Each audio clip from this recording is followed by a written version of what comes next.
Bien, bonjour. Bienvenue, merci de votre présence.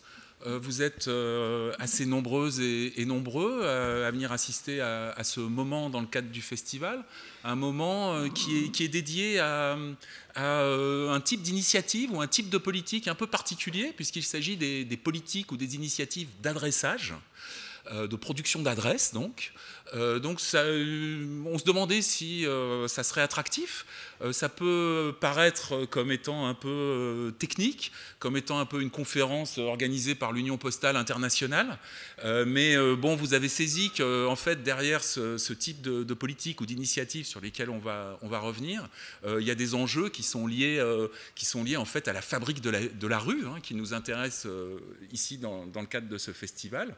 Donc la fabrique de la rue et également le statut de la rue et le statut du nom de la rue et les liens que ça peut avoir avec les questions identitaires, puisque quand on parle d'adresse, eh bien, on parle d'éléments que l'on décline dans l'état civil et donc qui ont à voir avec l'identité individuelle et éventuellement les identités collectives. Donc c'est un peu de tout ça dont on va parler et ce dans différents contextes. Lors de cette table ronde et puis en discussion avec vous ensuite. Alors, on a la chance d'avoir deux conférenciers, enfin deux invités dans cette table ronde. Alors cette table ronde, elle est organisée à l'initiative de la chaire UNESCO en toponymie inclusive qui s'appelle Dénommer le monde et qui donc a proposé ce moment sur ce thème. Et donc pour ce faire, nous avons invité deux personnes ici présentes. Donc Michel Benarous, qui est géographe et qui est aussi architecte de formation initiale, qui enseigne à l'université Gaston Bachelard Gaston Berger, oui, non. Gaston Berger à Saint-Louis du Sénégal, et qui participe aux travaux de la chaire. Et puis Léonie Chevalier, qui est tout juste diplômée du master en développement territorial, qui est géographe et urbaniste donc, et qui, dans le cadre de ce master, a fait un travail original et tout à fait intéressant sur les questions d'adressage dans le canton de Vaud, comme elle va vous en entretenir par la suite. Voilà. Alors, donc moi je suis Frédéric Giraud, je suis prof au département de géo de l'Université de Genève et je pilote cette chaire UNESCO en toponymie inclusive. Donc je vais intervenir quelques minutes là pour introduire le sujet et puis ensuite on donnera la parole à Léonie pour nous présenter toute une série enfin pas toute une série, mais deux initiatives importantes dans le voisine hein, dans le canton de Vaud, et puis avec Michel, on passera à des contextes de nature différente et plus éloignés. Alors, tout d'abord, qu'est-ce que l'adressage de rue ? Alors, l'adressage de rue, bon, on pourrait le définir de différentes manières, mais on peut dire que c'est l'instauration d'un système, l'instauration d'un système standardisé d'adresse avec un numéro unique qui est attribué à chaque bâtiment et que l'on situe sur une voie qui est nommée, qui dispose d'un nom. C'est le principe de l'adressage de rue, c'est en fait la standardisation des adresses avec cette attribution d'un numéro au bâtiment et puis de la localisation de ce bâtiment sur une voie qui est nommée, donc généralement une rue. Alors, bon, c'est une opération qui, a priori, apparaît comme assez technique, mais qui, on va le voir, évidemment, implique pas mal de choses. Et puis, ça implique le fait de transformer les adresses individuelles, collectives, privées ou d'acteurs, privés ou individuelles et collectives. Mais ça implique aussi des transformations dans la signalétique, donc dans le paysage, mais aussi dans la cartographie. Alors la cartographie papier qui relève de la souveraineté informationnelle de l'État et de ses administrations, mais aussi la cartographie online qui, elle, peut être privée ou collaborative.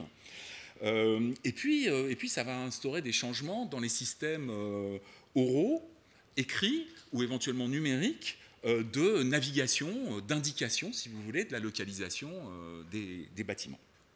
Et tout ça, bien sûr, si cette production d'adresses fait l'objet d'un véritable usage. Et on verra que ce n'est pas forcément le cas. Il peut y avoir des pouvoirs publics qui instaurent des systèmes d'adressage qui finalement se révèlent peu, voire pas utilisés. Alors, deuxième point d'introduction, pourquoi procéder à un adressage de rue? Alors, en règle générale, lorsque des pouvoirs publics se lancent dans une politique d'adressage de rue, c'est toujours présenté comme un progrès et un préalable à la fourniture de certains services. Alors, évidemment, ça va se décliner de manière différente selon les contextes. À l'heure actuelle, dans les campagnes d'Europe occidentale, des politiques d'adressage qui sont très actives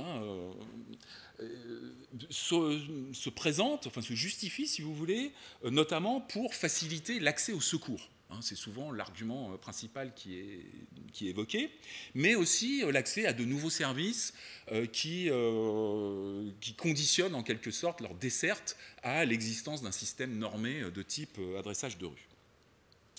Et puis dans d'autres environnements, notamment dans les quartiers informels des villes du Sud, où on procède aussi à de l'adressage de rue, là, ce qui est souvent présenté comme justification, si vous voulez, c'est la régularisation foncière, et puis l'accès, là encore, à des services, mais souvent là, des services beaucoup plus de base, des services essentiels, qui seraient conditionnés en quelque sorte à ce préalable normatif de standardisation.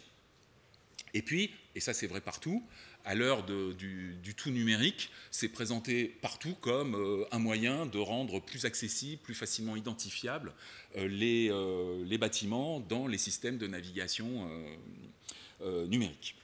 Voilà. Et puis également, c'est présenté, et ça c'est vrai dans les différents contextes, comme l'instauration d'une bonne gouvernance urbaine dans un contexte, là encore, de numérisation généralisée.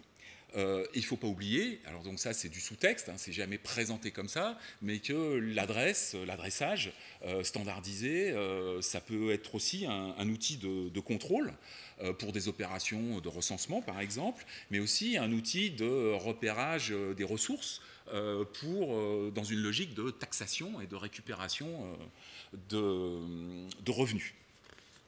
Alors, où procède-t-on à l'adressage?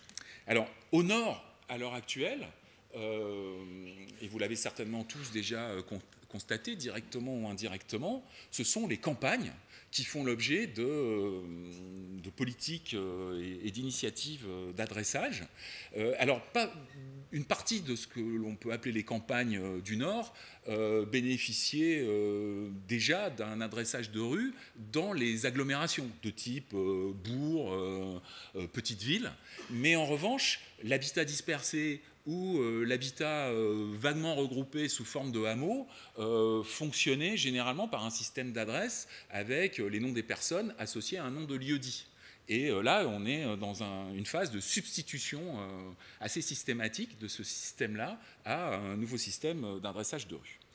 Dans le Sud, alors le Sud, ou les Suds, dans le Sud global, on va dire, il y a aussi des démarches d'adressage massives qui sont entreprises aujourd'hui, soutenues d'ailleurs par des organisations internationales de type Banque mondiale, dans l'esprit de la bonne gouvernance urbaine, et qui visent à produire, à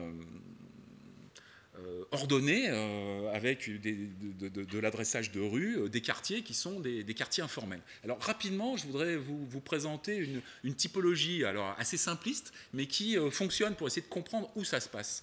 On peut dire que dans les villes du Sud, très globalement, on peut procéder à une typologie en trois types d'espaces. Vous avez des espaces urbanisés qui font l'objet, qui constituent la ville officielle et la ville planifiée, qui peuvent être une partie finalement très minoritaire de la ville d'ailleurs.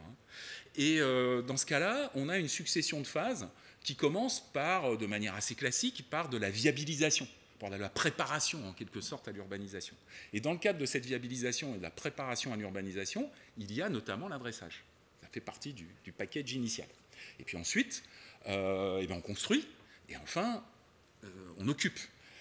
Après, il y a un deuxième type d'espace urbanisé qui correspond pas forcément à la ville officielle, pas à la ville planifiée, mais qui ne correspond pas non plus à l'image qu'on peut avoir des bidonvilles, qui est en fait une ville organisée, mais plutôt auto-organisée, dans la perspective ou avec l'anticipation d'une régularisation à terme. Donc on n'est pas dans une logique d'habitat ultra précaire. Et là, la première phase, c'est d'abord une phase de construction, alors avec une anticipation, dans une logique d'organisation quand même, puis d'occupation, et enfin, on passe à la viabilisation, à l'accès à certains services de base, et puis aux démarches de demande de régularisation. Et donc là, l'adressage fait partie de ce paquet, et il intervient ensuite. Et puis, il y a évidemment les espaces très spectaculaires et auxquels souvent on ramène l'ensemble de la ville informelle, ce qui n'est pas du tout le cas, qui sont, pour faire simple, les bidonvilles, où là, on commence finalement par l'occupation, puis il y a des constructions, mais on est dans la précarité, et donc le temporaire et la viabilisation n'intervient parfois jamais. Voilà. Donc, nous, focus sur le deuxième type. Cette ville auto-organisée qui va être rattrapée par l'adressage a posteriori. Alors, juste pour illustrer quand même ça, parce que pour l'instant c'est un peu abstrait, là, les éléments que je vous donne, j'ai eu la chance d'être pendant les congés de Pâques en Afrique du Sud, et là on est dans un township d'une ville sud-africaine, en l'occurrence Stellenbosch du Cap, et donc j'ai fait une capture d'écran. Alors vous voyez bien que là on est sur Google Maps, et on est même sur Google Maps avec la visualisation de ce qui est couvert par Google Streets. Alors ça aussi c'est une information intéressante, on voit que toute la ville n'est pas couverte. Alors on est sur des espaces qui sont des espaces pauvres, qui ont été constitués dans le cadre d'une politique hautement ségrégative, mais qui étaient des espaces planifiés et organisés, et qui disposaient donc à ce titre d'un adressage dès le départ. Un adressage qui pouvait être rudimentaire, vous voyez, c'est de la numérotation, là. 4e avenue, 5e avenue, ou alors des noms assez génériques. Et puis, il y a eu un prolongement, si vous voulez, de ce quartier qui est progressivement rattrapé par l'adressage. Et on peut imaginer que cette partie-là, qui est quand même organisée, vous le voyez, d'une certaine manière, on est dans de l'habitat extrêmement pauvre et rudimentaire, mais quand même organisé, et on peut imaginer que là, il y aura peut-être l'adressage rattrapera ce quartier. Alors qu'à l'inverse, vous voyez que là, vous avez des concentrations d'habitat très précaires, peu organisés, ici aussi, et là, il y a moins de chances que l'adressage rattrape ce type d'espace. Donc, c'est une capture d'écran pour essayer d'illustrer la typologie que je vous ai présentée et vous montrer quel type d'espace peut être concerné par ces politiques d'adressage. Et juste là, pour visualiser un peu de quoi il s'agit, vous voyez qu'avant l'adressage, il y a quand même, là, en l'occurrence, la numérotation des maisons. Donc on est déjà dans quand même un système, la mise en place d'un système d'identification qui produit un ordre et un référencement. Alors, je vais terminer là-dessus. Maintenant, quels sont les enjeux principaux? Alors évidemment, les conférenciers vont les présenter dans des contextes différents, mais je voudrais juste les évoquer. Donc les enjeux principaux, bon, on a bien sûr accès aux services, alors de différents types selon les contextes, mais avec derrière la question de savoir si finalement, derrière cette présentation ou cette attractivité du recours à l'adressage pour accéder à de nouveaux services, il n'y a pas aussi la volonté de davantage contrôler, davantage encadrer.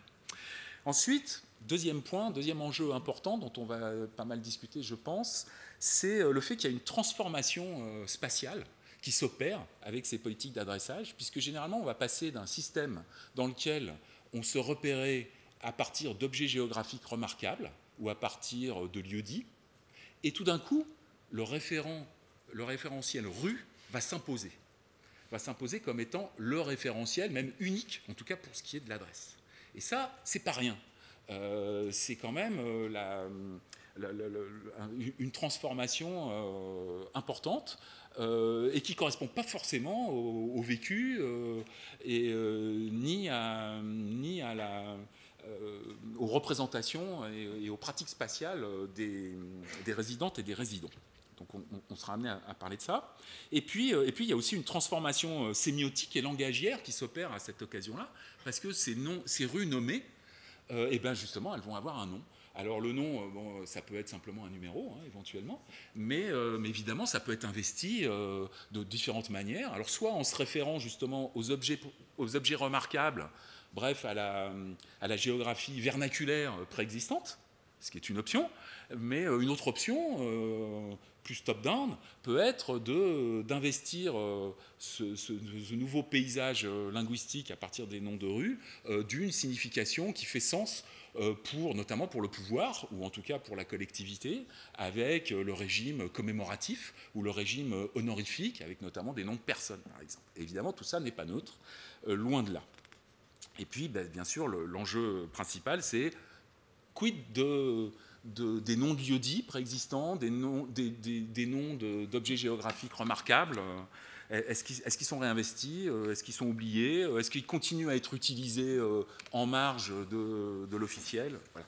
Donc voilà pas mal de questions. Et donc j'en termine juste en vous montrant quelques unes de presse et quelques photos. Vous voyez, alors là, on est en Bretagne, donc dans une région où la question de la langue régionale est importante, mais dans d'autres régions, et notamment dans des régions suisses, on peut avoir la question du dialecte ou des patois qui est également importante. Et donc, au cours de ces opérations d'adressage, se pose la question du devenir de ces éléments linguistiques, de leur réintroduction ou au contraire leur marginalisation.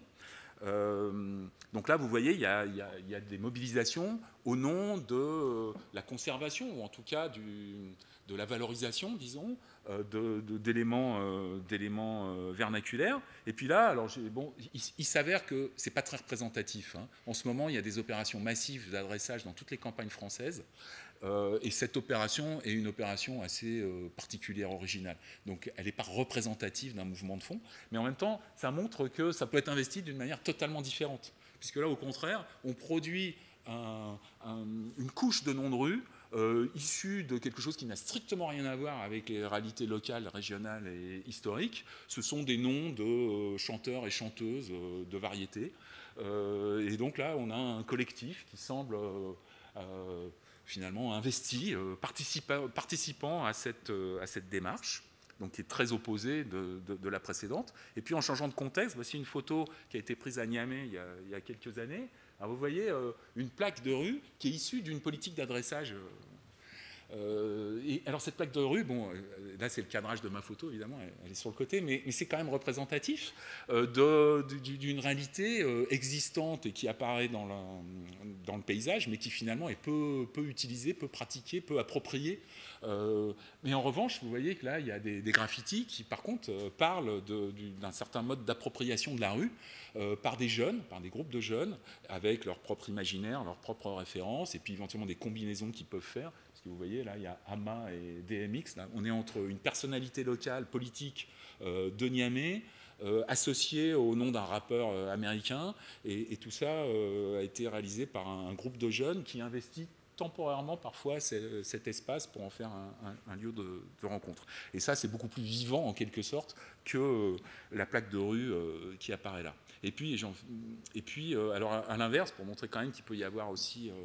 alors c'est un fait divers, hein, je ne sais pas quelle est sa représentativité, c'est assez violent, mais là on voit un titre de presse où une personne a été battue, arrêtée et battue par la population parce qu'elle avait volé une plaque de rue. Donc là, ça dit autre chose de la relation et de l'éventuel attachement à cette politique qui a transformé en quelque sorte le quartier. Et puis je crois que je vais m'arrêter là pour ce qui est de l'introduction. J'espère avoir donné des éléments de cadrage pour la discussion qui va venir. Et donc je vous propose maintenant d'écouter Léonie qui va nous présenter les travaux qu'elle a pu réaliser dans le cadre du canton de Vaud. Donc Léonie, voilà.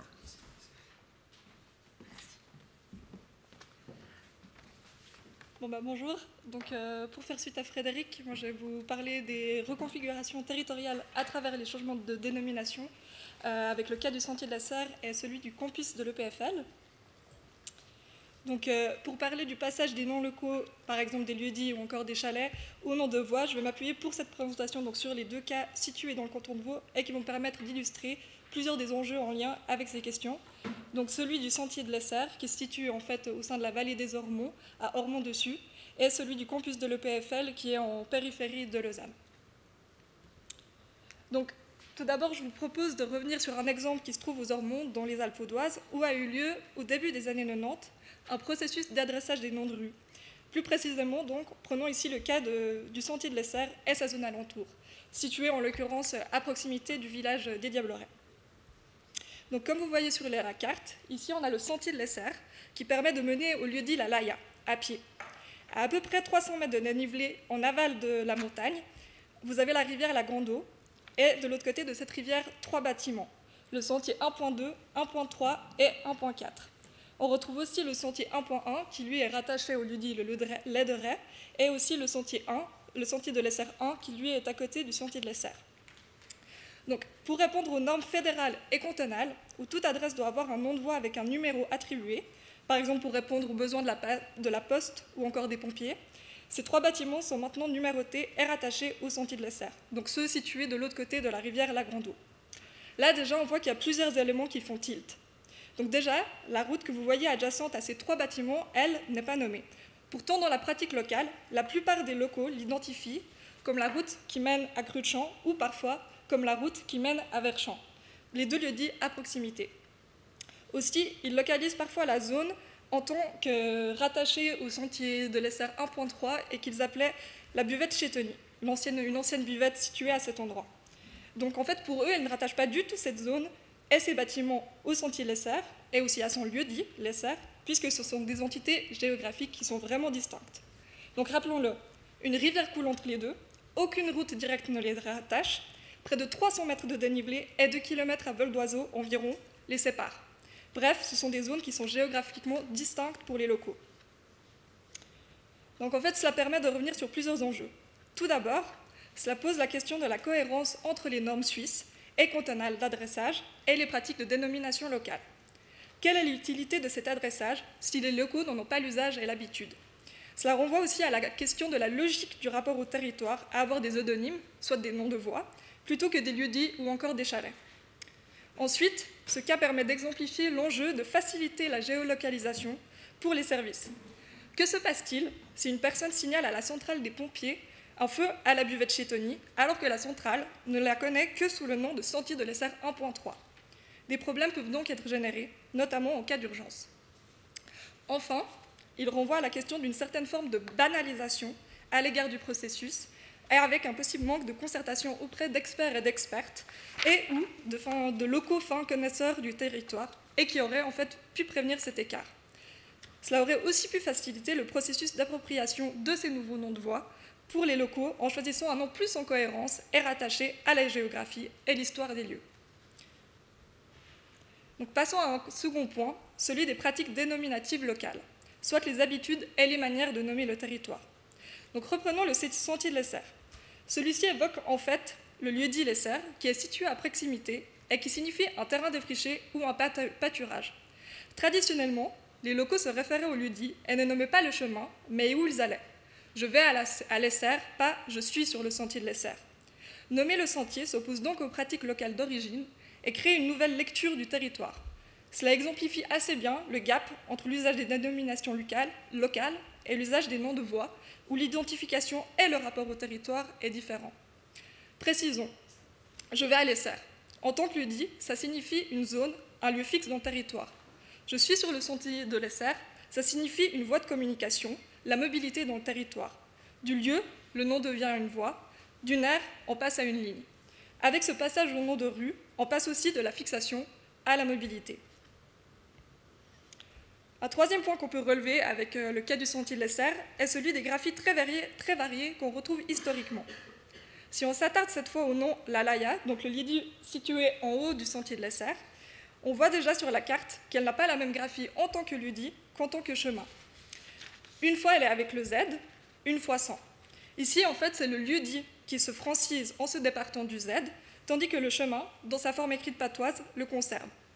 On voit aussi qu'à travers le temps, comme le patois est à l'origine une langue avant tout orale, de multiples graphies sont possibles et ont été apposées.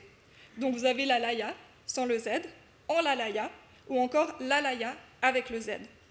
Bref, ça pose des questions de savoir quelle graphie apposer et de la multiplicité des formes écrites possibles qui peuvent se décliner sur les cartes et sur le territoire en tentant de limiter les risques d'ébrécher la langue et conséquemment la culture locale. Enfin, un quatrième point est relatif à la présence et au maintien des lieux-dits d'origine. Si on regarde sur la carte, on voit que plusieurs noms de lieux-dits, en violet en l'occurrence, ont disparu des cartes. C'est donc une partie du paysage toponymique des noms de lieux qui ne figurent plus sur les cartes actuelles ainsi que dans les adresses, puisque ce sont dorénavant les noms de voies qui font foi. Cet exemple rappelle aussi donc la question de la banalisation et de l'importance des noms de lieux à conserver dans les processus et vis-à-vis des normes établies, sinon au risque de conséquemment effacer des traces historiques et locales. Donc, après avoir passé en revue les enjeux présents autour du sentier de l'Essert, passons maintenant à un cas tout autre, celui du campus de l'EPFL, en périphérie de Lausanne. Cette fois, c'est en 2022 qu'a eu lieu le processus d'adressage, avec 7 rues et places qui n'étaient pas encore nommées officiellement, et pour lesquelles 4 d'entre elles devaient l'être pour répondre aux normes, car elles avaient des entrées de bâtiments donnant sur la rue. Ici, c'est une campagne qui a eu lieu avec un sondage auprès de la communauté universitaire pour qu'ils suggèrent des noms de femmes scientifiques, et ensuite, il a été soumis à un comité de sélection qui a donc choisi les rues qui leur semblaient les plus appropriées. Donc, un des premiers points à relever est la volonté de la part de l'EPFL de rééquilibrer le ratio femmes-hommes de ces rues et également de mettre en avant des femmes scientifiques qui puissent aussi contribuer à l'engagement des femmes dans les sciences. Donc en projetant dans l'espace public des femmes scientifiques, elles peuvent aussi ainsi servir de rôle modèle à de futures étudiantes, notamment en sciences dures et en ingénierie. Dans le processus, il y a plusieurs critères qui ont aussi été retenus. Déjà, permettre une représentativité des 5 facultés de l'EPFL, avec des noms scientifiques reliés à chacune d'entre elles. Mettre en avant à la fois des profils suisses et internationaux pour faire écho à ces racines helvétiques, tout en étant ancré dans une université à la dimension internationale. Visibiliser des femmes scientifiques moins connues pour les mettre en lumière et qui soient aussi représentatives de l'EPFL et de sa communauté. Enfin, il était également important que la scientifique choisie ait un lien avec sa rue, sa place, afin d'assurer une cohérence et de créer un ancrage local, même indirect, entre la femme nommée et le lieu qui lui a été attribué. Donc, par exemple, si on prend le chemin attribué à Cécile Bieler-Butica, donc en bas sur la carte, il fait en fait clin d'œil quant au fait que le chemin mène vers les résidences les Estignantines, et il fait ainsi écho à son statut de première femme étudiante de ce qui était alors l'ancêtre de l'EPFL. Donc finalement, ces nouvelles dénominations permettent de déceler plusieurs enjeux dans la pratique. Tout d'abord, se pose la question de la manière de nommer dans la pratique quotidienne de la communauté universitaire. Les étudiants, et par exemple les professeurs, font majoritairement usage des noms de bâtiments plutôt que des noms de rues pour se repérer et se déplacer sur le site du campus. En fait, bien souvent, ils n'ont pas connaissance des noms de rues et préfèrent utiliser des noms de bâtiments ou d'autres repères pour se déplacer ou se donner rendez-vous. Donc, si on prend l'exemple de la place Flora Rucharonkanti, auparavant, elle était nommée la place du Swisstech, en l'occurrence le nom du centre de convention au nord de la place. Un grand nombre de membres de la communauté universitaire est encore habitué à ce nom et n'emploie donc pas l'actuel, celui de la place Flora Rucharonkanti. D'ailleurs, elle peut aussi prendre un nom informel, par exemple celui de place devant la Migros, parce qu'il s'y trouve une Migros, qui donne ainsi un indice géolocalisant pour se repérer et se retrouver avec d'autres gens. On voit donc qu'il y a ici abstraction du nom officiel au profit d'un nom informel qui peut être davantage employé dans la pratique quotidienne de certains. De facto, se pose aussi la question de l'usage et de la visibilité de ces noms de rue, et donc de celle de ces noms de femmes scientifiques, prévus pour que la communauté universitaire se les approprie.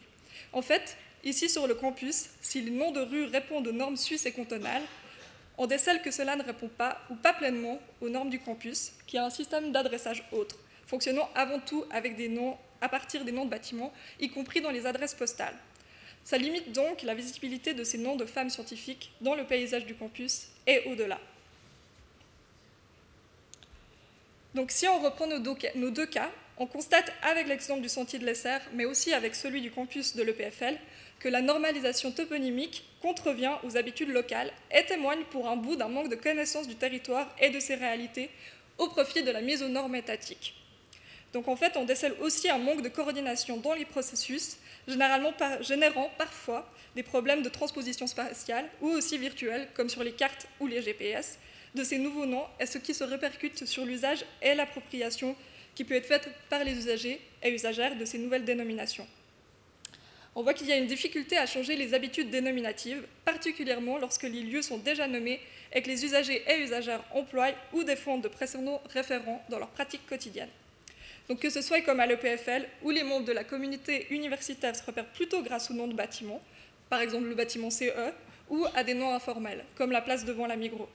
Ou aussi que ce soit comme le long du sentier de l'Essert, où les locaux se repèrent plutôt grâce au nom de l'UDI ou de chalet, comme la buvette chez Tony,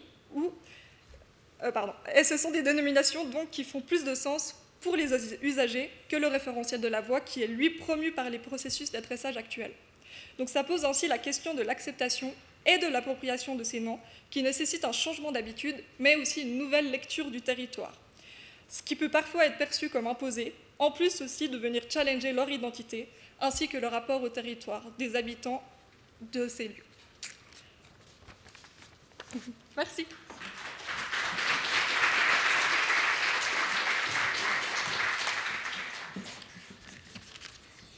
Michel, tu veux prendre la suite? Et ensuite, on discute à partir de vos deux présentations.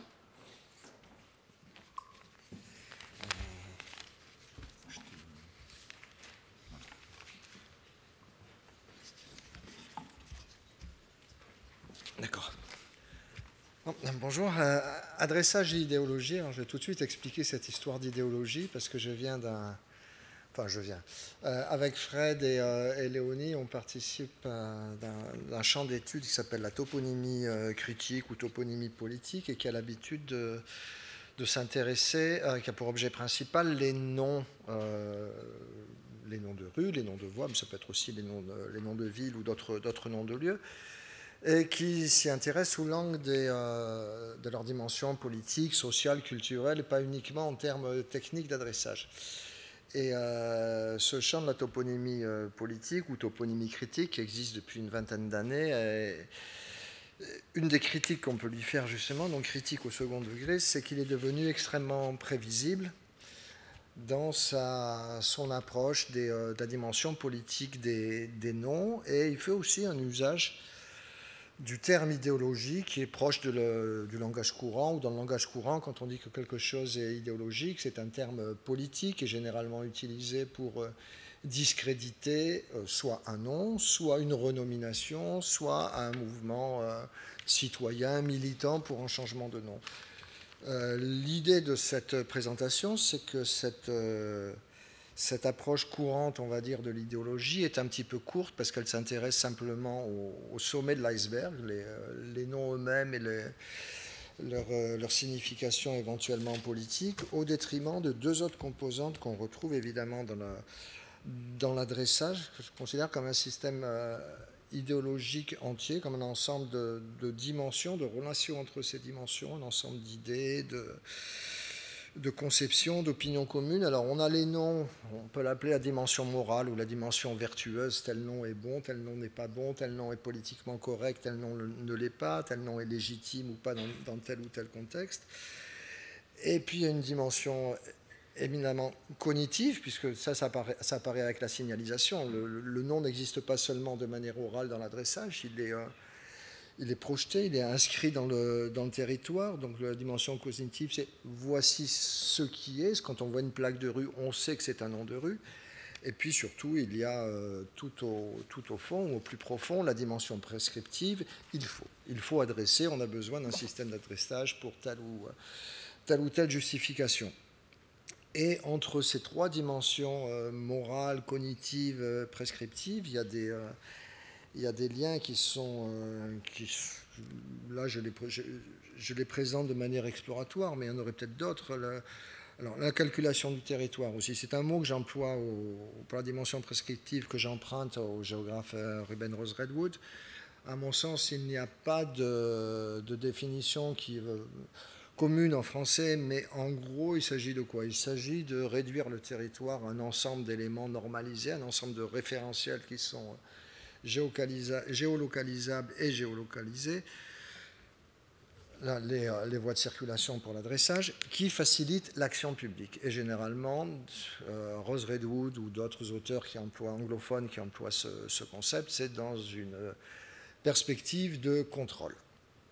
Donc quand on a calculation du territoire, si on part du bas de ce triangle, il y a évidemment une injonction à nommer, à numéroter de rues qui sera le matériau de base du système d'adressage. Mais une fois qu'on a ces noms, il y a aussi nécessité de les projeter dans l'espace, et c'est seulement, on finit le tour du triangle, c'est seulement cette projection dans l'espace qui permet une forme de gouvernementalité, qu'elle soit locale, nationale ou marchande aussi, puisque les adresses sont utilisées pour ouvrir tel ou tel territoire au commerce international, au commerce par Internet ou autre.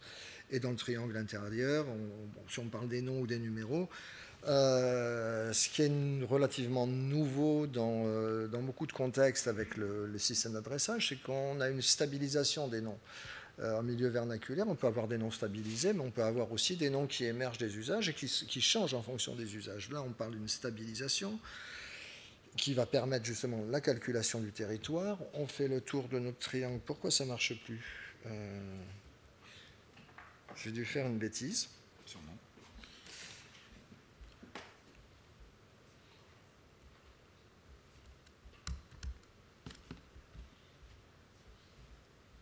Voilà, ok.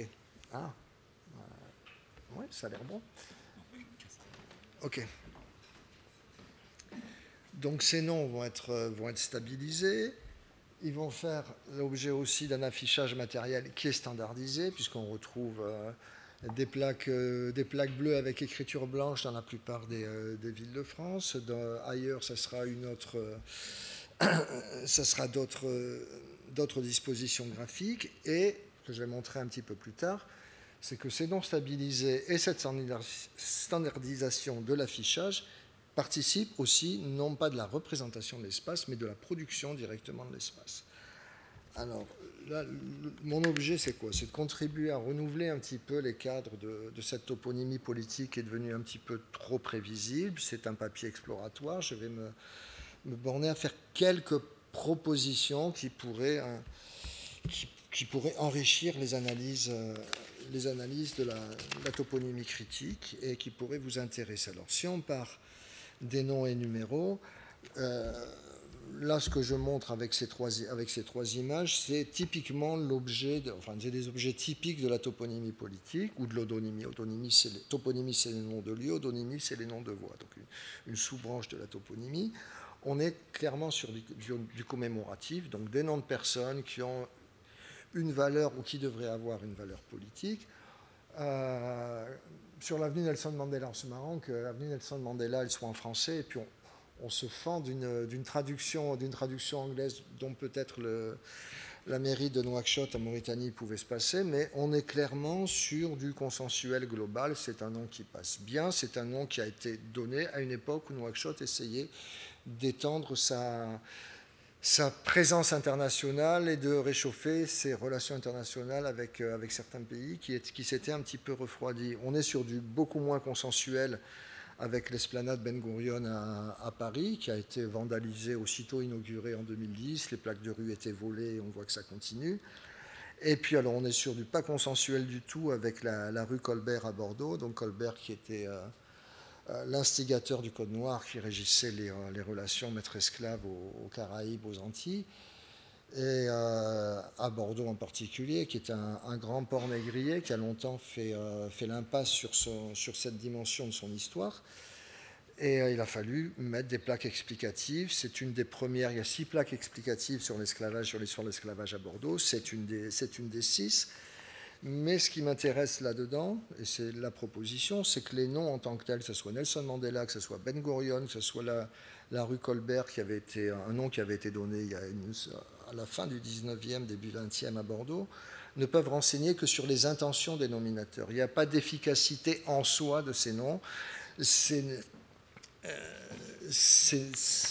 Leur portée politique ou idéologique n'est jamais garantie, et c'est ce qu'on va voir avec donc cette plaque à Bordeaux, mais aussi 2 autres rues Colbert, à Casablanca et à Collioure, en Catalogne Nord, en Catalogne française. On voit sur la rue Colbert, la photo en haut à gauche, qui a été vandalisée, que la notion qui commence à faire sens en toponymie et dans les pratiques, hein, pas seulement au milieu universitaire, mais d'héritage principal, où on se dit, évidemment, tout personnage historique a sa part d'ombre, mais quel est l'héritage principal, quel est celui qu'on veut conserver? Là, on voit que la plaque qui est vandalisée, ce qui a été retenu, c'était les 3 premières lignes. Bon, je vous la lirai plus tard si vous voulez, mais on parlait de Colbert comme quelqu'un qui a contribué au développement de l'État. C'était un ministre de Louis XIV, au développement de l'industrie, au développement de l'économie, donc grand commis, grand personnage de l'État. Et ce qui est vandalisé, ce qui est passé à la peinture noire, c'est toute sa contribution, évidemment, à l'esclavage et au code noir. Donc cet héritage principal pour les uns n'est pas le même héritage principal que pour les autres, d'où polémique. En dessous de la photo de Bordeaux, il y a une photo de Casablanca, où il y a une rue Colbert qui n'a été ni contestée ni discutée, avec un nouveau nom qui a été donné à l'indépendance. Mais si vous interrogez les habitants de ce quartier à Casablanca, la rue Colbert pour eux, ça ne signifie absolument pas un personnage de l'histoire de France. Quand on leur demande ce que c'est Colbert, Colbert c'est le nom de l'arrêt de bus, parce qu'il y avait un arrêt de bus à côté, où il y a d'abord eu la rue, puis il y a eu un arrêt de bus, et l'arrêt de bus est tellement central dans Casa, est tellement fréquenté que finalement la rue Colbert c'est la rue de l'arrêt de bus, et Colbert on ignore, on ne veut pas savoir qui c'était. Et la dernière à Collioure, où on a encore une approche tout à fait différente. Il y a eu historiquement, cette rue s'appelait Carrière de la Marine, hein, la rue de la Marine. Elle a été renommée plus tard, fin 18e, elle a été renommée rue Colbert. Et la pratique actuelle, c'est de remettre les anciens noms catalans. Mais donc rue Colbert et rue de la Marine, ce n'est pas tout à fait la même chose, mais il n'y a aucune valeur politique associée. Enfin, il n'y a pas de contestation du nom de Colbert dans l'usage de la rue Colbert. Maintenant, ce qui se passe, c'est qu'à Collioure, si vous parlez de rue Colbert, c'est bon, vous êtes un francophone. Si vous parlez de Carrère de la Marina, c'est un positionnement, c'est une posture catalaniste pour la défense des idées, des cultures régionales et de la langue régionale. Donc c'est pour ça que j'emploie je mentionne Umberto Eco et sa notion d'œuvre ouverte, qui dit en gros, il y a un signifiant qui est là, mais le signifié, c'est le lecteur, c'est l'usager qui le donne. Et Eco parlait d'œuvres ouvertes à propos d'œuvres qui étaient très riches en informations. La peinture symbolique ou certains romans, des formes de poésie très élaborées. Et là, on a absolument l'inverse, c'est la pauvreté en information, parce qu'un nom Colbert, a priori, ne veut pas dire en soi, il n'a pas de valeur idéologique ou politique. C'est le lecteur, l'usager ou le non-usager qui va lui donner le sens qu'il veut. Donc, il a toujours le dernier mot. Là, on part maintenant sur ce que je vous avais annoncé, ce qui pour moi est un des aspects les plus importants, c'est que la signalisation, donc la dimension cognitive de l'adressage, est directement productrice d'espace.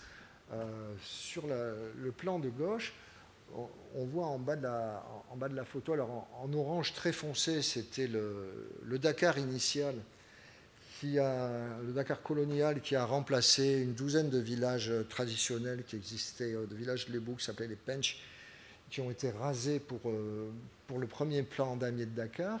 Tout autour, mais toujours à la pointe de la péninsule, c'est ce qu'on a appelé le plateau, donc ce plateau qui constitue la ville coloniale et qui était adressé, qui était peuplé essentiellement de colons et de Français ou d'Européens de manière générale. On leur a fait le même système d'adressage que ce qu'on pouvait trouver à Paris. Un petit peu au nord, en marron, je ne sais pas si... non, là, j'y arrive pas. Si, voilà, cette zone-là, c'est ce qu'on a appelé la Médina de Dakar, où les rues n'étaient plus nommées, il y avait une hiérarchie implicite, elles étaient seulement numérotées, à partir de 1914. Et en dehors de cette zone où les rues sont nommées, de celle-là où les rues sont numérotées, tout le reste était non adressé, ni nommé, ni numéroté, sauf quelques avenues principales, jusqu'à l'indépendance et après l'indépendance aussi. En quoi c'est producteur d'espace? En ce sens que quand vous êtes au plateau, vous voyez cet adressage, ces noms de rue, ces plaques bleues et blanches, vous savez que vous êtes dans la ville européenne ou dans l'ancienne ville européenne. À la Médina, c'est une situation tout à fait différente. Et ce qui était au départ conçu comme une forme relativement dégradante d'adressage, ce qui était appelé les indigènes à l'époque n'avaient pas droit à des noms, ils avaient droit simplement à des numéros. Et ces numéros, curieusement, après un siècle maintenant, sont revendiqués comme faisant partie intégrante de l'identité des habitants de la Médina. Certaines rues, très peu, ont été nommées récemment. Les gens continuent toujours à employer les numéros parce que ces numéros vous posent comme un habitant de la Médina. Et tout autour, c'est la ville qui se développe, c'est la ville qui s'étend, c'est une autre partie de Dakar. Et cette hiérarchie nommée, numérotée, non nommée du tout, est productrice d'espace. De la même manière que la photo que je montre, dans un contexte qui est absolument différent, qui est l'inverse de Dakar, où la norme c'est de ne pas nommer. C'est un quartier de Tel Aviv qui s'appelle Givat Hamal, qui est un des rares quartiers non nommés, non adressés de Tel Aviv, une ville qui par ailleurs est une ville moderne, une métropole mondiale, où tout est nommé sauf là. Pourquoi? Parce que le statut de ce quartier est un statut qui est resté précaire pendant près de 70 ans. Les habitants de Givat Hamal ont été déplacés dans ce quartier à la demande des autorités pourtant, donc c'est absolument pas de ce qu'on pourrait appeler des squatteurs, des illégaux ou de l'informel, mais la municipalité a toujours refusé de les régulariser, entre autres parce que ce quartier-là se situe dans la zone peut-être la plus riche, où les prix du foncier sont les plus élevés à Tel Aviv. On voit les tours qui fleurissent et qui en surplomb de Givat Hamal. Et cette absence d'adressage a invisibilisé le quartier, donc a évité aussi qu'il reçoive, ou a permis qu'il n'ait qu'un minimum de services sociaux de base, et surtout a permis de le confier à la promotion immobilière. Les habitants ont été évacués il y a 1 an ou 2, donc là aussi on a la situation de non-adressage a produit une partie de ville qui était finalement hors la ville et dont aussi bien les pouvoirs publics que les pouvoirs marchands pouvaient disposer comme ils l'entendaient. Là, on passe... Alors, ça rejoint plus la présentation de Léonie, donc le passage du lieu-dit à l'adressage moderne, avec des voies de circulation, et aussi cet adressage multilingue, cet adressage rural. Moi, je voudrais faire trois remarques là-dessus. C'est qu'effectivement, comme ça a été annoncé par les deux précédents, aussi bien Léonie que Fred, que la signalisation, elle transforme les paysages linguistiques, mais aussi les paysages sémantiques. Les 3 photos se situent au Pays Basque ou en bordure de Pays Basque. Celle du haut à gauche, c'est intéressant parce que, on avait un lieu-dit qui s'appelait Bidesta Beherea, mais qui n'était inscrit nulle part spatialement. C'était un lieu-dit de connaissance orale. Je vais à Bidesta Beherea, oui, c'est là-bas. Mais il n'y avait aucun panneau de signalisation. Donc là, on a un panneau de signalisation. Le chemin traverse le lieu-dit, et là où il est en plein milieu du lieu-dit, il s'appelle toujours chemin. Donc on n'est plus habitant d'un lieu-dit, on est habitant d'un chemin qui mène, même quand on est en plein milieu. Et ça bouscule les identités locales, évidemment, mais en faisant, par la signalisation, appartenir à un espace national, régional plus grand, puisqu'on a une signalisation de type urbain, comme tous les autres. C'est cette urbanisation et cette nationalisation du territoire qui passe parfois mal ou qui obéit aussi à des enjeux de politique locale. La photo du bas, c'est Bardos. Alors Bardos, pour certains, c'est encore les limites du Pays Basque, pour d'autres c'est en dehors, c'est à cheval sur 3 ou 4 régions, on va dire, vernaculaires. Et ce qui est intéressant, c'est qu'on a la déclinaison de la place en 3 langues et que le basque vient en 2e, alors que pour beaucoup d'habitants, c'est quelque chose qui a fait grincer des dents, il devrait venir en 3e ou ne pas exister du tout. Il suffisait de laisser le gascon et le français. Et enfin, sur l'ordre des langues, parce qu'un paysage linguistique, c'est l'ordre des langues, quelle langue on place en premier.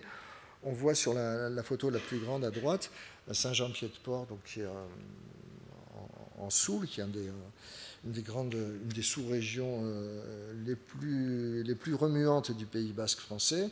Avoir Saint-Jean-Pied-de-Port en haut et Garassi, le nom local en bas, ça passe pas. Donc il y a des militants qui inversent l'ordre des choses. On a tous ces enjeux, et ces enjeux ils sont fortement liés à des questions identitaires.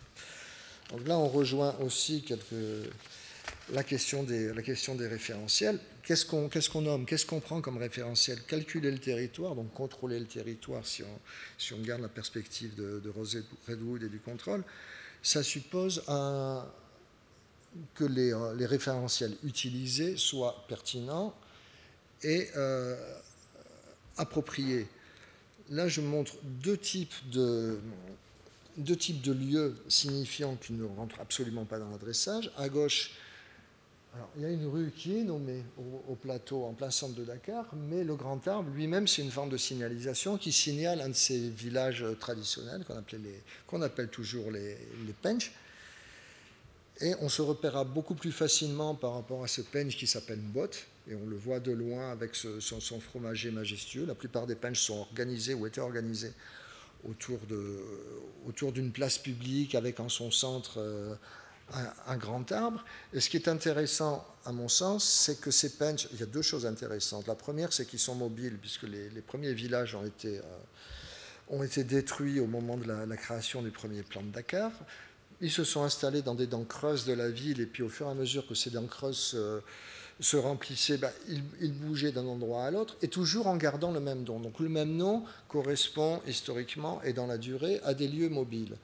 L'autre chose, c'est que ce pench, généralement, ils sont en intérieur d'îlots, avec plusieurs accès sur les rues du plan damier, et ça rend le repérage des personnes ou des habitations qui sont à l'intérieur assez difficile et problématique pour une administration de type colonial ou post-indépendance maintenant, à tel point qu'en 1914, quand la Médina a été créée, dont on a parlé tout à l'heure, elle avait été créée à l'intention des populations africaines qui étaient encore au plateau au moment d'une épidémie de peste. L'épidémie de peste, évidemment, comme souvent à cette époque, avait été imputée non pas de mauvaises conditions d'hygiène ou à l'administration coloniale qui était chargée de faire son travail, mais aux populations autochtones. Donc, les autochtones dehors. Mais les autochtones dehors, il fallait les localiser. Et il y a eu des séries d'enquêteurs qui ont été mandatés par l'administration coloniale et par son service d'hygiène pour repérer les groupes africains qui étaient encore en ville, les enlever du plateau, les amener à la Médina. Et il y avait un double système de repérage. Il y avait les rues. On disait rue telle, il y aura des familles, mais c'était juste l'entrée du pench. Et ce pench pouvait sortir sur des îlots ou depuis l'intérieur de l'îlot, il pouvait sortir sur d'autres rues, si bien que le service d'hygiène n'arrivait absolument pas à trouver les gens et a dû recourir, c'est quand même assez rare, aux formes locales d'adressage. Donc on disait non, c'est pas, telle famille n'est pas telle rue, mais elle habite tel pench. Donc il y avait un recours colonial à des formes qu'a priori elle voulait nier. Et l'autre photo à droite, alors on voit deux rues numérotées de manière qui se suivent, donc sans véritable investissement, on va dire, de ceux qui ont posé les plaques. Mais ce qui est intéressant, c'est que dessous, il y a un canal. Et c'est ce canal qu'on appelle Gouroum, qui est connu des populations. C'est un canal qui, autrefois, à l'époque de l'Empire Songhai, à la fin du XVe, au XVIe siècle, menait l'eau du fleuve Niger au palais des Askia, qui étaient les dirigeants de l'Empire Songhai, un des grands empires soudanais. Et la mémoire de ce canal Gouroum est restée, quand on est dans le quartier, qu'on se repère, ce sera par rapport à ce canal qui a été recouvert, qu'on ne voit plus, mais qui est encore vivace dans l'esprit dans la connaissance de tous les habitants. Et ces noms de rues en dehors du fait qu'elles ont été posées les numéros de manière fantaisiste, évidemment, ne sont pas spécialement utilisées. Donc ça nous amène aussi, bon, là je vais étendre un petit peu la présentation de Fred et de Léonie sur les justifications de l'adressage. Ces justifications, elles sont multiples et elles sont reçues de manière très différente. Je dis que la mondialisation de l'adressage est pleine de grumeaux. Pour ceux qui ont lu Fred Cooper, l'historien Fred Cooper de Columbia, ça vous rappellera peut-être un de ces articles qui avait été assez retentissant dans les années 90. Il disait « La mondialisation est pleine de grumeaux ». Elle ne progresse pas de manière uniforme. Et la mondialisation de l'adressage, ben, c'est la même chose. Elle est pleine de grumeaux, et en particulier parce que les raisons, les justifications de l'adressage sont plus ou moins légitimes ou illégitimes. La partie la plus légitime, curieusement, c'est celle des populations des quartiers informels. Ici, on est un quartier, la ville de Khayelitsha en Afrique du Sud, il y a une partie formelle et une partie informelle. Et dans cette partie informelle, l'adressage est connu comme une étape éventuelle précédant une régularisation foncière et donc la régularisation foncière autorisant la fourniture de services de base. Qui freine des pieds? Là, en l'occurrence, ce ne sont pas les populations, parce qu'elles ont leur propre justification pour demander un système d'adressage. Ce sont les pouvoirs publics, et le cas de Khayelitsha, il est absolument emblématique d'autres... zut, ça c'est encore moi. Fred? Bon, mais je continue quand même. Il est emblématique d'autres situations. Ce ne sont pas les populations qui vont refuser l'adressage, mais ce sont plutôt les pouvoirs publics qui se méfient, qui ont déjà du mal à fournir ces services sociaux de base, eau, électricité, entretien de voirie ou autre dans les parties formelles de la ville ou dans la ville officielle, et qui, n'ayant pas les moyens de les fournir à une population plus large, préfèrent se méfier ou freiner sur l'adressage. Alors, l'adressage, les autres justifications qu'on trouve, alors, aux États-Unis, on a beaucoup parlé de la politique 911, bon, c'est 9/11, mais c'est aussi 911, le numéro d'urgence. Le premier critère qui a été mis en avant, c'était de faciliter l'intervention des services de secours, donc après le 11 septembre, mais qui a donné un coup de fouet extraordinaire, un coup d'accélérateur aux politiques d'adressage. On n'a pas ça, c'est pas la situation la plus courante en Europe ou en Europe de l'Ouest, où ce qu'on met en avant, alors ce qu'on n'ose pas mettre en avant, c'est la taxation, le contrôle citoyen, ça passe assez mal, ou la réalisation de cadastres efficaces, ça peut passer auprès des pouvoirs publics, mais pas trop auprès des populations. Donc ce qu'on va mettre en avant, ben, c'est l'état civil, c'est la délivrance d'une carte d'identité, c'est l'ouverture d'un compte bancaire, c'est l'intervention des services de secours, c'est la livraison d'une pizza, c'est tout ce qu'on veut, mais qui sont des arguments seulement dans certains contextes et pas dans d'autres. En haut à droite, le petit dessin, c'est alors en place un formulaire d'ouverture de compte en banque en plein centre de Banjul, la capitale gambienne, qui n'est pratiquement pas adressé. Donc ce qu'on demandait, c'est après avoir rempli son état civil, je m'appelle tel, je suis né à telle date, c'est où est-ce que tu habites? Ce qu'on avait trouvé de mieux à une époque, c'était de laisser une place pour faire un petit dessin. Donc par point de repère, ma maison est là à côté de telle station-service. Depuis, ça a évolué, mais maintenant, les formulaires demandent, plutôt que de dessiner, parce que tout le monde n'a pas cette compétence, quel est l'arrêt de bus ou le point de repère le plus proche. Mais on se passe toujours très bien d'adresse. La photo du bas, c'est une parmi d'autres. J'en ai des centaines à la maison. J'ai toute une collection d'adresses usées par le temps, non utilisées ou tombant en ruine. Moribabougou est une vingtaine de kilomètres de la capitale Bamako. Et la question ici, c'est qu'on peut très bien s'en passer, y compris pour des services de secours. Alors comment ça fonctionne, service de secours? On appelle, tout dépend sur qui on tombe. Tu connais un peu le quartier, oui, à ce moment-là, à côté du terrain de basket, tu tournes à droite. Ou alors, de plus en plus, il y a l'envoi de position GPS qui fonctionne très bien. Et moi, j'avais fait une expérience à Dakar il y a quelque temps. J'avais commandé 2 pizzas, une en donnant l'adresse formelle, que je ne connais pas, l'adresse de mon quartier à Dakar. Elle a été renouvelée, c'est un truc absolument horrible, zone A à B, rue 45, truc que je ne connais pas. J'ai donné ça au livreur de pizza, la pizza n'est jamais venue. Et j'ai donné à un autre ce qu'on dit d'habitude, à la pharmacie, tu tournes à gauche et quand tu passes devant le centre de santé, c'est la 3e maison, elle est venue en 10 minutes. Et ça fonctionne pour tout, pour l'état civil aussi, on peut très bien se passer. La plupart, une majorité en tout cas, d'États ouest-africains ont décidé de lever la restriction sur les adresses.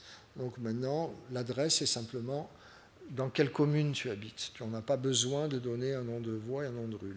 L'obligation d'adressage existait il y a quelque temps, c'était une manière de limiter. C'était aussi un contrôle politique sur qui avait droit ou qui n'aurait pas droit à une carte d'identité et éventuellement une carte d'électeur. Et maintenant, cette restriction est généralement levée, donc preuve qu'on peut se passer de l'adressage. Et dernière slide, et puis mon introduction sera finie. Non, je plaisante, c'est l'avant-dernière du total.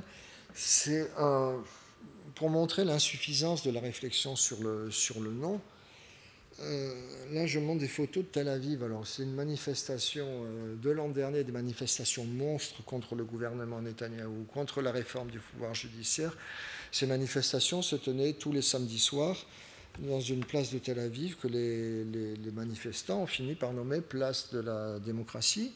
Et le maire a chevauché sur cette vague-là. Il a pris l'initiative de dire, voilà, moi je reconnais ce que les manifestants ont demandé, d'inaugurer une place de la démocratie. On a la même chose, la photo qui est en médaillon en haut.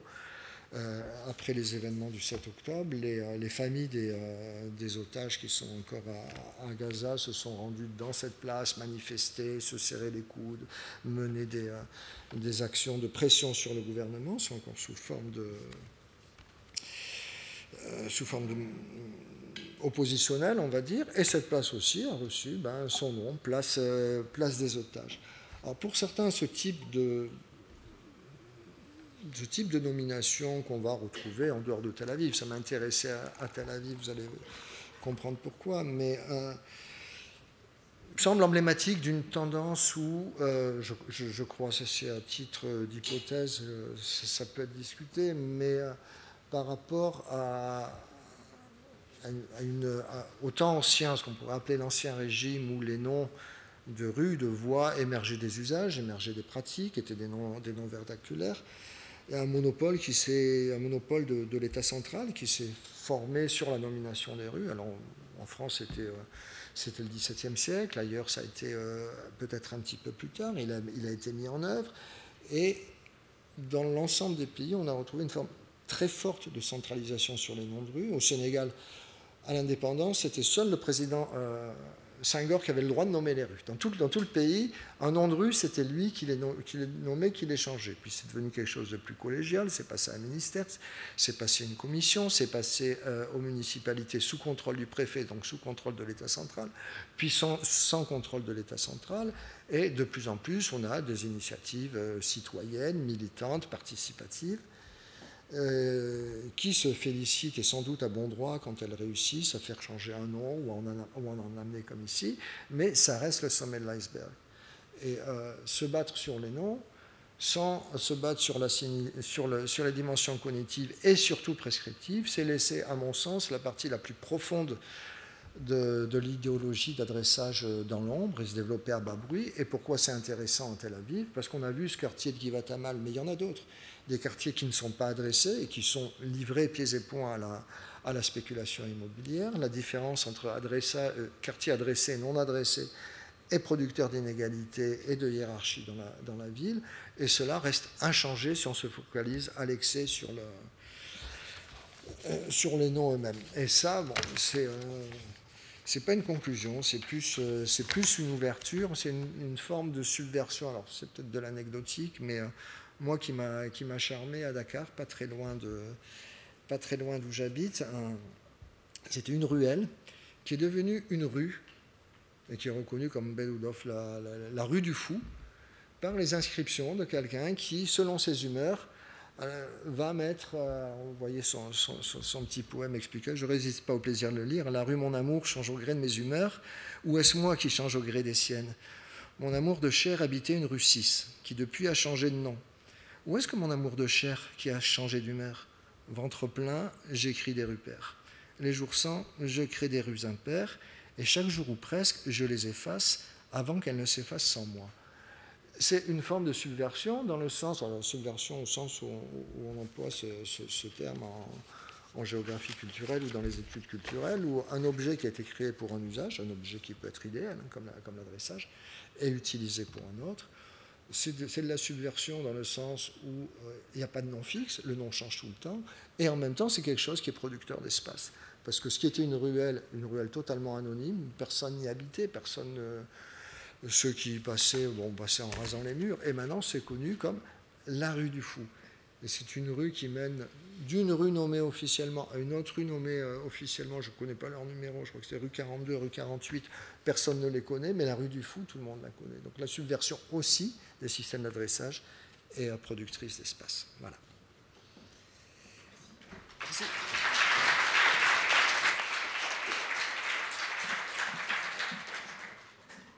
Merci vraiment pour ces présentations extrêmement riches qui montrent toute la complexité et la richesse de la question. Donc on a une entrée qui a priori peut paraître assez technique, liée à un type de politique publique fonctionnelle, normative, et puis on se rend compte que ça touche à des domaines extrêmement variés.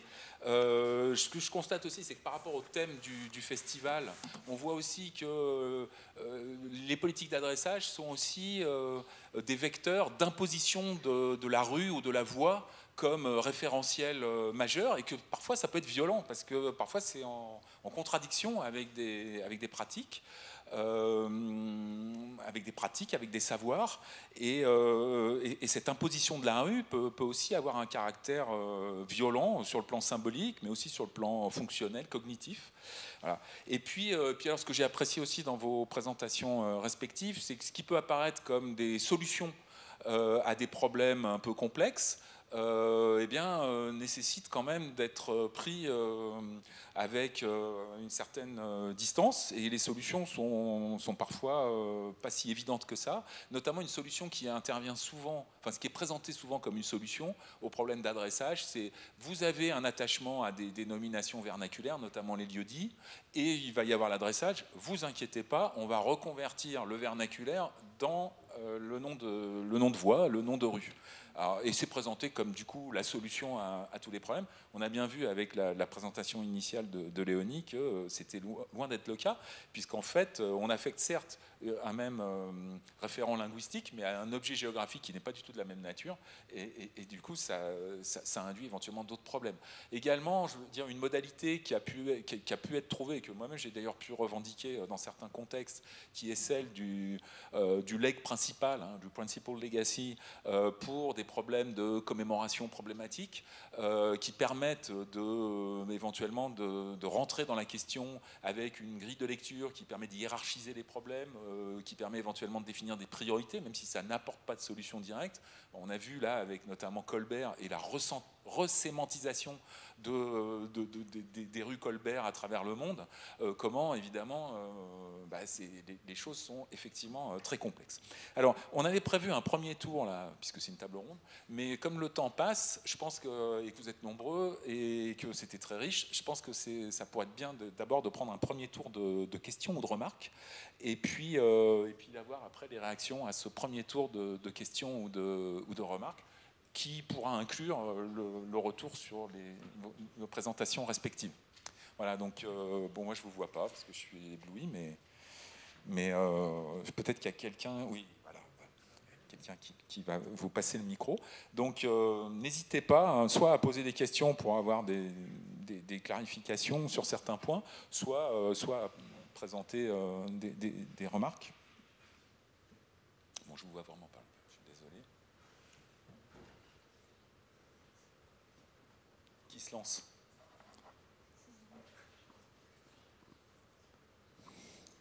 Bonjour, Merci beaucoup pour vos interventions, c'était très riche et très intéressant. J'avais une question par rapport à l'exemple du campus de l'EPFL.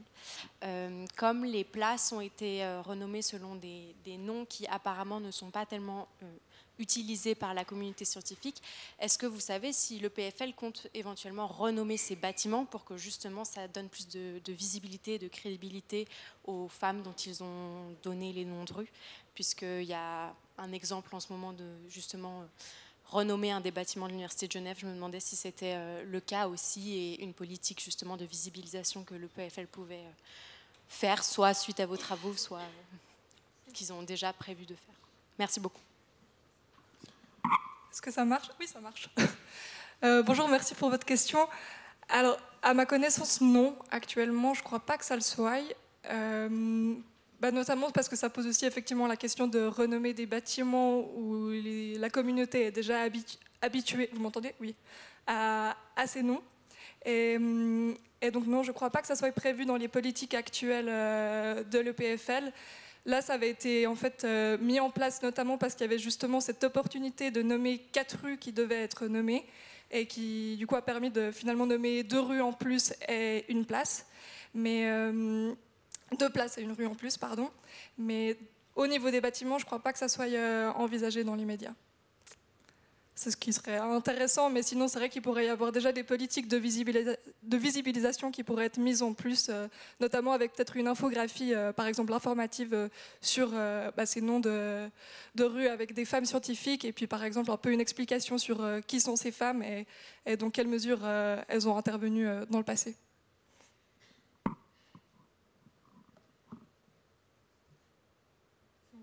D'autres questions ou remarques ou demandes de compléments?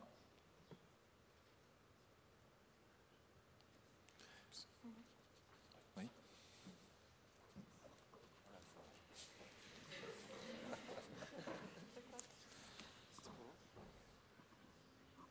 Merci beaucoup. J'avais une question plutôt pour Monsieur Benarrouz. Dans votre présentation, je crois, des rues Colbert, vous aviez dit qu'il y avait une rue, je crois, en Catalogne française qui s'appelait Carrera de la Marina, et il y avait l'autre nom. Et je me demandais sur genre Google Maps ou Plan, laquelle des deux ressortait en fait, enfin quel nom était utilisé. Voilà.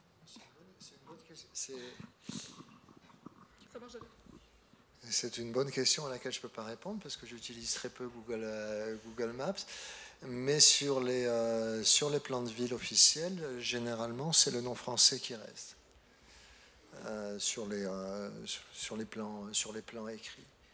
Et un des gros problèmes de ceux qui travaillent sur l'odonymie en catalan, c'est d'arriver à des inventaires à peu près cohérents.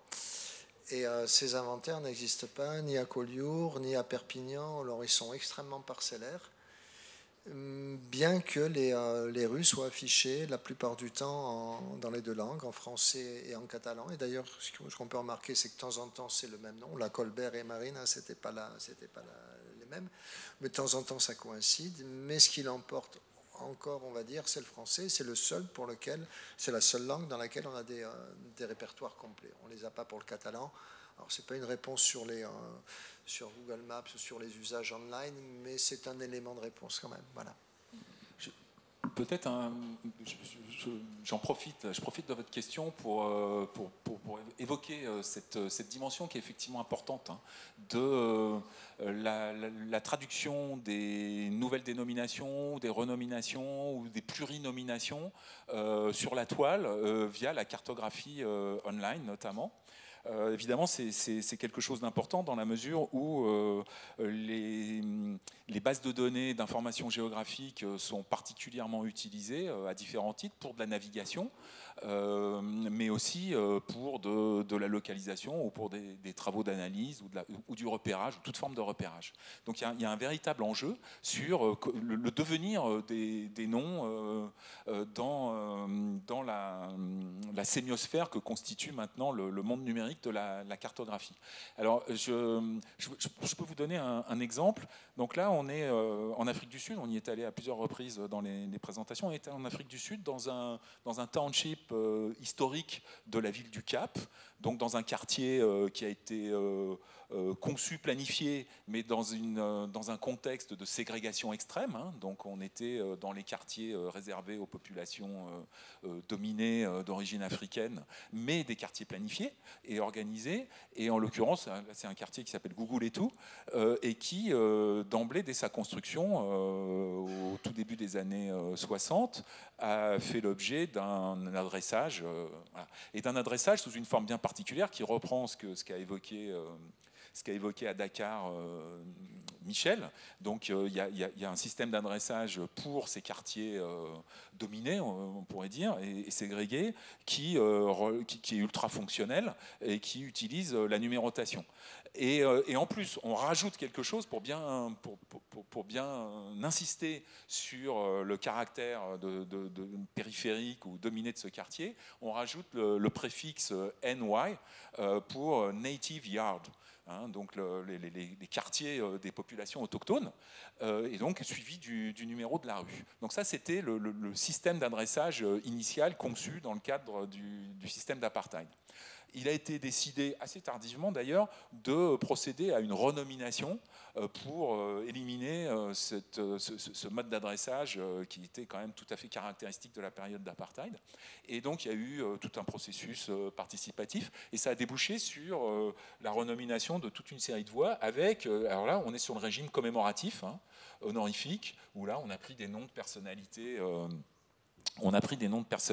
éminentes. Là en l'occurrence Enoch Sontonga, qui est l'auteur de l'hymne de la nouvelle Afrique du Sud. Et donc ce qu'on voit, c'est que, alors ce qui est intéressant avec cette capture d'écran, c'est qu'on a d'une part une certaine idée du paysage linguistique in situ. Donc vous voyez le mode de représentation, enfin d'affichage, la signalétique, quoi. C'est un bloc de béton, une gravure sur un bloc de béton qui est au sol. Et il y a les deux, hein. Il y a encore le NY 151, et puis il y a la rue Enoch Sontonga. Et vous voyez que sur Google Maps, on continue à utiliser NY 151, puisque là, c'est la projection de ce qui apparaît sur Google Maps dans le cadre de Google Street. Alors bon, là c'est encore plus caricatural, puisqu'on n'a même pas le NY dans la signalétique, mais on l'a sur Google Maps. Mais après, si on compare, donc j'ai pris le même quartier Google Maps et OpenStreetMap, et on voit que Google Maps fonctionne avec les NY initiaux, alors que sur OpenStreetMap, on est passé aux nouvelles dénominations. Donc là, on est dans une espèce de nébuleuse où c'est très, très compliqué de voir ce qui est retenu. Alors pour Google Maps, c'est la boîte noire. Hein. Dans la communauté des géographes, ceux qui arrivent véritablement à comprendre comment fonctionne l'apparition de certains noms de quartiers ou le changement ou non de noms de rue est assez... oui, c'est vraiment une boîte noire. Il n'y a pas de protocole officiel clairement annoncé sur lequel on pourrait avoir une véritable prise de l'extérieur. Alors que sur OpenStreetMap, c'est plus clair. Hein. Il y a l'historique des transformations, mais pour qu'il y ait des changements qui s'opèrent, il faut qu'il y ait des communautés investies qui décident d'opérer ces changements et qui donc s'emparent de cette question de l'information géographique. Donc ça peut déboucher sur, à un même moment, finalement, des transcriptions totalement différentes et donc une plurinomination dans le cadre de la sphère numérique. Alors, juste, ce qui est intéressant, c'est qu'il y a des contextes dans lesquels on maîtrise plus ou moins cette sphère informationnelle. C'est le cas à Genève.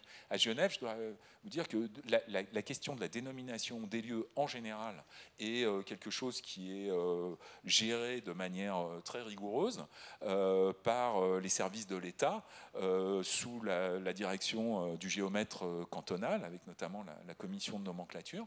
Et tout ça est géré de manière très efficace, avec une démarche de transmission de l'information de manière systématique auprès des autres opérateurs. Et notamment, la communauté OpenStreetMap est alimentée régulièrement dès qu'il y a un changement. Et du coup, ça permet de garder une certaine, un lien fort entre les dénominations officielles et la transcription des dénominations dans ces plateformes. Voilà. Mais ce n'est pas le cas partout, loin de là. Voilà, j'ai profité de votre question. Oui. Merci pour vos présentations respectives. Moi, j'avais une question en tant qu'historien. Donc, il y a eu, bon, vous avez historicisé à plusieurs reprises en fait certains processus d'adressage, certaines formes d'adressage qui se sont développées. Est-ce que, alors, pendant longtemps, on a pensé, en tout cas, enfin, moi, je suis plutôt moderniste et je m'occupe des premiers siècles de la période contemporaine, enfin du 19e en l'occurrence, on a cru voir, on croit voir une sorte de processus qui se met en place à l'échelle planétaire à partir des 17-18e siècles. Et ce processus, on a parfois l'impression qu'il est sans fin. Et que l'adressage, en fait, est un phénomène qui se répand toujours plus loin, avec toujours plus de précision. Pourquoi résister à l'adressage sur un campus? Peut-être qu'on se dit quand on vit sur un campus que ce n'est pas nécessaire.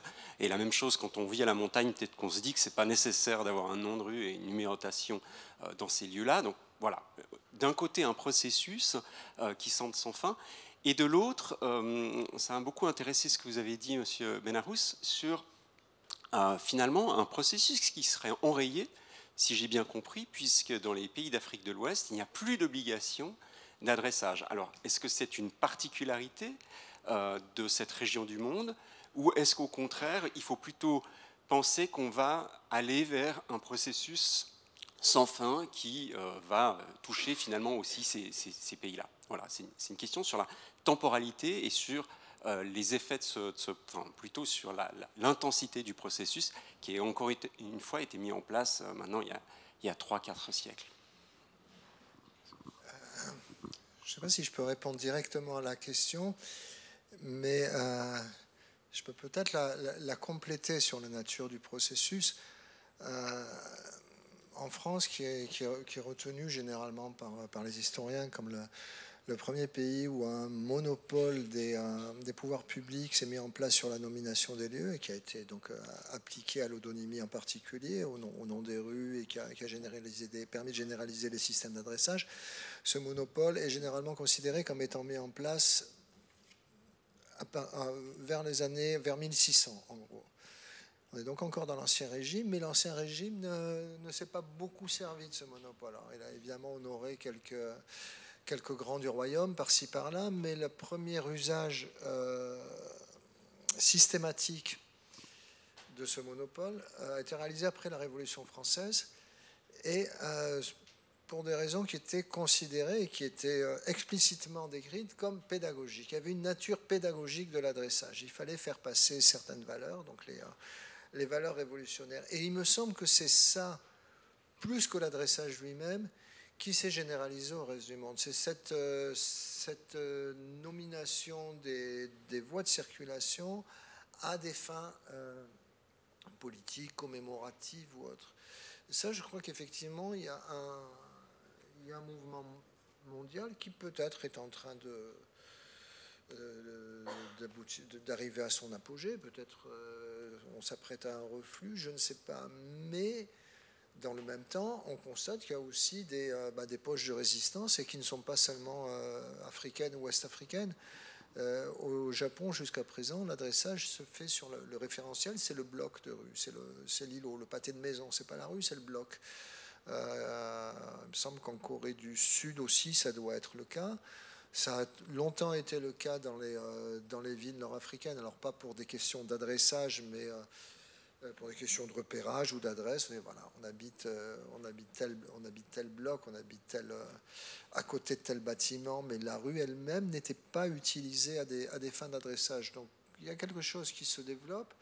Mais ce qui me semble plus intéressant comme processus, parce que vous avez bien raison d'employer ce terme, c'est les usages politiques de l'adressage, et c'est peut-être ce qui est en train de le perdre. Moi, alors, excusez-moi si ma réponse est un petit peu impressionniste, mais autour de moi, j'entends de plus en plus des gens qui n'utilisent pas. Alors, à Oran, en Algérie, c'est assez flagrant. Bon, une bonne partie de la jeunesse ne veut pas utiliser les noms de rue. Alors, soit utiliser les anciens, soit utilise des points de repère ou s'orientent différemment pour ne pas participer justement à une entreprise qu'ils considèrent idéologique. Il y a déjà trop d'idéologie dans ce pays, mais il y en a dans pratiquement tous les pays, pour que le nom des rues serve à nouveau d'un support de type prosélyte, politiquement prosélyte.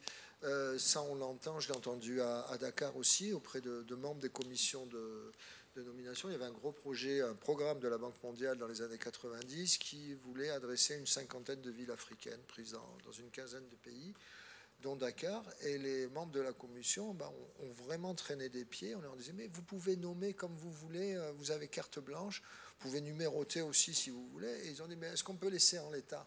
Ah non, vous ne pouvez pas laisser en l'état. Donc les gens ont numéroté plutôt que de nommer, parce que la numérotation était perçue comme minimisant le risque de polémique ou de conflit. En Israël, qui est peut-être un des pays où l'odonymie à usage politique ou idéologique est le plus développé, alors aussi bien dans un sens que dans l'autre, hein, aussi bien dans les villes à majorité juive que dans les villes arabes, on voit depuis peu apparaître ce qui était totalement impensable il y a une quinzaine d'années, des villes où les rues sont nommées non pas en fonction de tel héros militaire, politique ou autre, mais des petites villes déjà 200 rues dans une ville, c'est pas mal, qui essayent de les nommer en fonction des fleurs du pays, des herbes, d'arbres, d'animaux ou autres.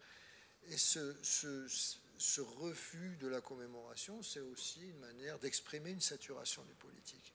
À l'heure actuelle, moi, si je parlais de processus, sans pouvoir répondre directement à la question que vous posez, ça serait ça. Je me demande si on ne va pas vers une prise de conscience d'une saturation du politique et peut-être un reflux, et d'un autre côté, une réouverture du monopole, des monopoles de l'État, et une réouverture à des pratiques participatives ou autres, mais qui, à ce moment-là, pour être vraiment efficace et significatif, devrait questionner non seulement les noms, mais le principe même de l'adressage, comme vous dites, en montagne.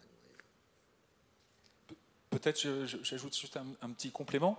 Il y a eu des débats très très vifs à dans la deuxième partie du 19e autour de l'osmanisation et de sa généralisation au-delà de Paris, dans pas mal de villes. Il y a eu des débats très très vifs justement sur l'usage ou pas du système commémoratif ou honorifique, du régime commémoratif ou honorifique pour nommer les nouvelles voies ou renommer les anciennes, et avec des oppositions très très fortes. Et ce qui est intéressant, c'est de voir que ce qui est contesté là, c'est le recours à ce régime. Alors pas seulement d'ailleurs commémoratif, ça peut être aussi un régime d'édification, hein. Le but, c'est d'apporter des connaissances aussi, des références, donc la dimension pédagogique. Donc ça peut être contesté, mais parfois c'est contesté. Alors c'est très étonnant parce que un certain nombre d'auteurs contestent ça, revendiquent le recours au vernaculaire, à l'authentique, au local, au topographique, etc.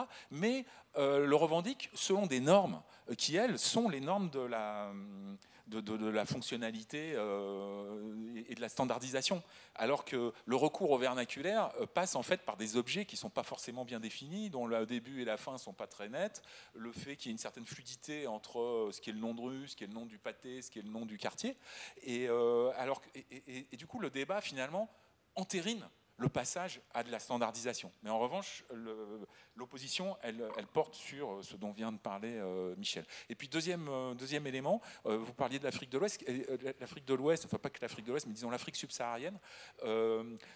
Aujourd'hui, il y a beaucoup de start-up qui proposent des systèmes de localisation, donc qui sont un peu des alternatives finalement à un adressage qui ne vient pas partout, loin de là, et qui est même très très minoritaire, et qui du coup ne reprend pas la totalité du package d'encadrement qui va avec l'adressage, mais qui permet juste simplement de faciliter la localisation en utilisant son smartphone. Voilà. Le temps passe, on a jusqu'à 45, on y est presque, donc je pense qu'il y aurait sûrement d'autres questions ou remarques, mais je vous propose peut-être, Léonie et Michel, de nous dire un mot de conclusion, parce qu'on en est là. Donc, Léonie, je t'en prie. Bon, alors du coup, je vais m'appuyer sur la première partie de votre question pour un bout tourner ma conclusion, parce que je voulais rajouter un petit bout. Aussi avec la question, effectivement, vous parliez du fait que les processus, en fait, c'est un peu un flux qui, dans une certaine mesure, on va dire, est continu, où il y a des changements aussi, où il y a des changements. Et pour moi, en fait, je trouve aussi qu'avec les processus de dénomination, j'ai aussi envie de... Enfin, je vois aussi un peu le fait qu'il y a également des questions en fait, de processus de reterritorialisation. En fait, on voit aussi que le rapport au territoire, petit à petit, aussi se modifie avec les changements générationnels ou changements administratifs un peu sociétaux. Et donc, en fait, pour moi aussi, le fait d'observer les processus de dénomination, ça nous permet aussi de voir l'évolution de notre rapport au territoire. Et en l'occurrence aussi, pour un bout, avec le fait qu'il y ait la standardisation, qui est en fait aussi une échelle qui vient s'apposer parfois sur des échelles locales, ça vient aussi en fait venir modifier notre rapport au territoire et notre échelle d'intervention en fait, où on voit que ça se décentralise pour un bout, et ce qui peut aussi du coup se miroiter et se répercuter sur d'autres pratiques. Par exemple avec la décentralisation des services de pompiers ou de la poste, qui auparavant se faisait à une échelle surtout locale, et où maintenant on voit qu'il y a une décentralisation, et que ça aussi, ça se miroite pour un bout avec la question des dénominations qui sont du coup abordées aussi à une échelle plus décentralisée. Pas forcément une conclusion, mais une dernière remarque sur ce que Fred a appelé la plurinomination, ou la multitoponymie. C'est dans beaucoup de situations, un lieu n'a pas un nom, il en a plusieurs. Que ce soit les noms qu'on a connus, qu'on a donnés nous-mêmes, auxquels on est attaché parce qu'ils évoquent des souvenirs, et même si les lieux ont changé, on garde ces noms-là. Beaucoup de situations aussi, peut-être plus dans les villes du Sud, où il y a un nom formel. Alors, si on va voir un fonctionnaire des impôts, effectivement, et qu'on demande un service, on va plutôt employer le nom formel. Mais si on prend un taxi, on donnera un autre nom. Si on prend un minibus le soir ou dans la journée, ce sera peut-être d'autres noms encore. Et si on parle avec ses voisins ou dans une langue plutôt que dans telle autre, et dans certains contextes, ça sera encore un autre nom. Et ce principe de multitoponymie, c'est un principe de liberté fondamentale, et c'est une capacité, c'est une ressource extraordinaire pour s'adapter dans toutes les situations sociales possibles. Et ce que l'adressage unique, avec tous les grumeaux qu'on a vus, y compris dans les slides de Fred, où on va encore avoir un affichage en NY, un numéro, alors qu'il y a un nom qui existe. C'est une tentative de peut-être... cette standardisation-là, c'est une manière de refus de l'incertitude ou de refus de l'équivoque. Moi, ce à quoi je tiens, c'est justement cette diversité de sens, de signification, alors qui émerge de la multitoponymie, mais qui émerge aussi en contexte. Quand on parlait d'Umberto Eco, que ce soit rue Colbert ou que ce soit NY15, NY15, on peut dire Native Yard, mais on peut dire New York, on peut dire tout ce qu'on veut, et selon les générations, chacun aussi a cette capacité à mettre du sens, et c'est ce qu'il ne faudrait peut-être pas oublier dans cet océan de standardisation. Bien, merci. Donc, merci bien. On va clore là-dessus. Donc, si comme nous, vous pensez qu'on a là un vrai sujet avec des enjeux sociaux, culturels, politiques, et pas simplement fonctionnels et utilitaristes, je vous invite à prolonger en visitant le site de la chaire UNESCO dédiée à ces questions, qui s'appelle Néotoponymie. Donc vous pouvez y aller, vous verrez, il y a beaucoup de choses, il y a beaucoup de contenu sous la forme de notes, de recherches à partir d'observations qui font l'objet d'analyses. Donc je vous invite à y aller, et puis éventuellement à prendre contact si vous êtes intéressé par le fait d'aller plus loin sur ces questions-là. Et puis je vous signale aussi un événement, alors ça manque pas les événements en ce moment à Genève, ils sont tous plus passionnants les uns que les autres, notamment dans le cadre de ce festival, mais il y a également une initiative qui s'appelle Explore demain, qui débarre le week-end prochain, et au bâtiment des forces motrices samedi, il y aura toute une journée d'accueil et de visite de terrain, mais aussi d'accueil sur place, autour des questions de dénomination des rues. Voilà, donc si vous voulez prolonger, là aussi, il y a la possibilité mais sur un autre mode, hein, qui n'est pas celui de la table ronde.